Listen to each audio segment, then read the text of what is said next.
LEGO Ninjago Movie was one of my favorite movies of 2017. That being said, this movie wasn't loved by everyone and got mixed reception from fans, critics, and audiences. As a result, you would expect a very verbal divide between both sides, but actually, both sides have been rather civil. Seriously, why can't we have this with The Last Jedi? Anywho, I'm here to give why I think the LEGO Ninjago Movie is actually a great movie. However, if you disagree, then that is totally 100% A-okay. Heck, if you want to give why you personally didn't like it, then you're free to tell me, as long as you're civil. Aside from that, let's get into defending the LEGO Ninjago Movie. There have been plenty of criticisms for the LEGO Ninjago Movie, and a lot of it comes mostly from the fans, but there have been others. I know for a fact that I wouldn't be able to go through all of them, but I do want to go through what I hear most often. Mainly, most people who feel the film is actually a bit more cliche, and not nearly as funny as the previous LEGO movies. And to be totally honest, I don't disagree. It definitely borders on cliche, but it's mainly to serve the purposes of parodying one of these tropes. Mainly, martial arts movies. Also, comedy-wise, the Ninjago movie doesn't focus primarily on comedy. Mostly it focuses on creating a narrative first and foremost, but it does have a huge focus on remaining the main spirit and feel of the previous LEGO movies. As far as that's concerned, I think they succeeded. I mean, there is a 10-second joke of them playing the Wilhelm scream over and over again, and it remains the funniest joke in the entire film. To be honest, comedy is also really subjective, so as a result, it's a bit weird coming in here and trying to say whether comedy is good or not, so I'm not going to try and focus on that.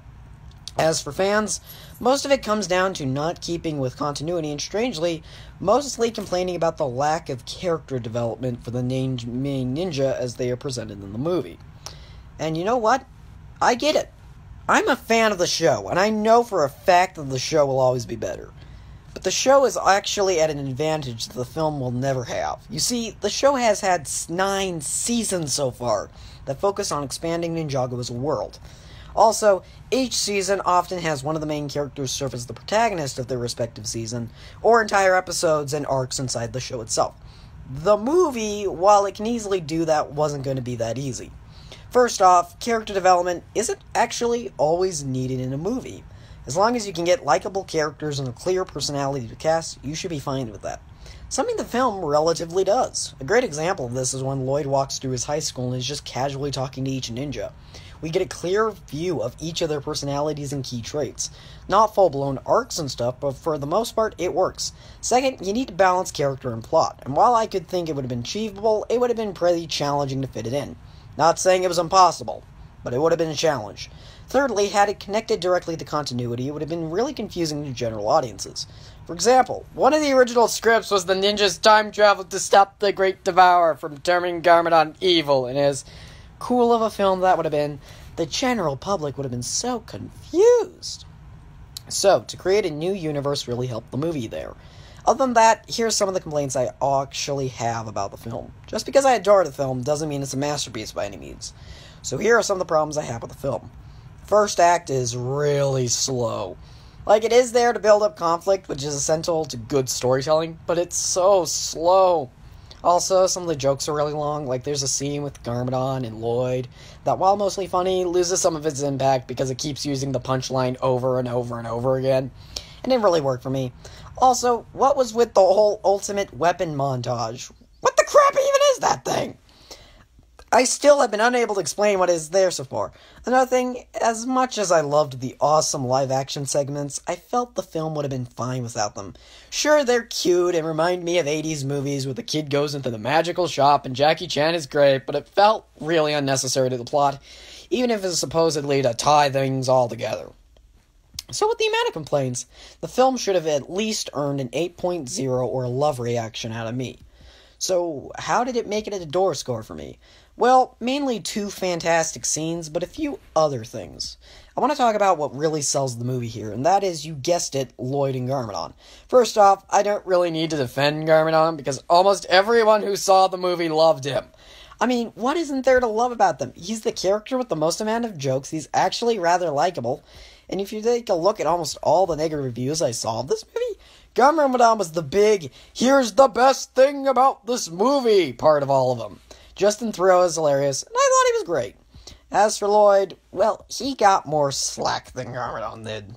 Most of it comes down to clumping him in with the loner teenager stereotype from everyone, but for the most part, I didn't see it at all. I do find it ironic that they call him either a lonely, bullied teen, even though it's technically his whole society rationally thinking he's a bad person because his dad was bad. Just like how people are assuming Lloyd is a teenage archetype. I wonder. And trust me, I've dealt with plenty of these characters. I've dealt with the jock, the cheerleader, the loner, the weird kid, the misunderstood intellectual who critiques the rest of the teenagers. It's like the only way us teenagers are ever portrayed. Instead, I saw him more like an actual person you would meet on the street. You see, unlike Batman and Emmett from the previous two, whose personalities being over-exaggerated is what makes them work, Lloyd works as a sympathetic character, one with real emotions. And that's his selling point. It's not a tragic backstory or that he's actually a normal guy who's thrown into circumstances. After all, it's clear he has been a ninja in this continuity for quite some time, but that in fact he's a human, sometimes making the bad or good decisions. And that's okay. Also, the Garmadon Lloyd scenes are truly special. I found myself laughing with the other half of me going, wow, I can't believe how honest and human this is despite being an over-exaggeration. Now, while this is one of the reasons I love the movie, there are two scenes that really tie the whole film together. The first scene is when Garmadon is explaining how he met Lloyd's mom. I was shocked at how emotional this scene was. It starts off like a normal LEGO movie style humor, then quickly turns into something I would find in a Pixar movie. The heartbreak of Garmadon's face losing Lloyd is ugh. And something that stuck in my mind long after this movie was done. I mean, just look at this. This is truly something I wasn't expecting to get. The second scene is also where Lloyd goes to his father after his father's been eaten by the Meowthra. Wow, that's awkward to say. The scene right here always struck me hard, and also was really impactful.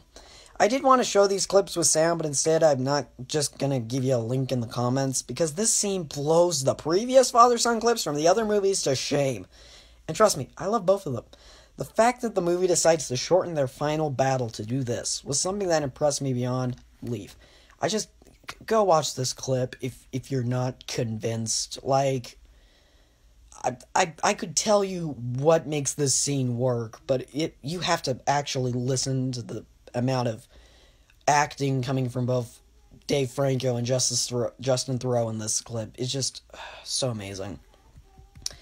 And these two clips right here are what encapsulates the main reason I love this movie. Not the father-son plot. No, the theme of this film that got me the most was that of the more broad and general emphasis on relationships. Let me explain. Near the end of the movie, it's revealed that the reason the Lloyd is the Green Ninja is because green is the color of life, and as a result, it connects all things, whether it be his team or even his family. That's the theme of the movie. The people we have in our own lives impact us, all while we impact them. Sure, the film focuses on Lloyd and Garmadon mostly, but the reason was because he needed to hear about what happened with his father and mother. Understand that both people always cared about him, even if it was for different reasons. Throughout the whole film, we see constant moments of Lloyd's care for his team. And through the course of his movie, we see how learning more about his family changes him so that at the end of the film, instead of fighting Garmadon in some climactic battle, he finally confronts a lot of the fears and emotions he's had with being Garmadon's son. And as a result, he's able to truly understand who he is. Just like any teenager in real life. Once again, I get the reasons that it didn't sit with most people. And I do understand it was a split opinion between everyone. But you know what? This is just me talking here. This is why I personally enjoyed it. And I'm not going to try and change people's thoughts on it. So yeah. This is why I think the LEGO Ninjago Movie was a fantastic movie. Also set your calendars to October 26th, because Return of the Man and Your Third Eyes will be releasing that day. Bye!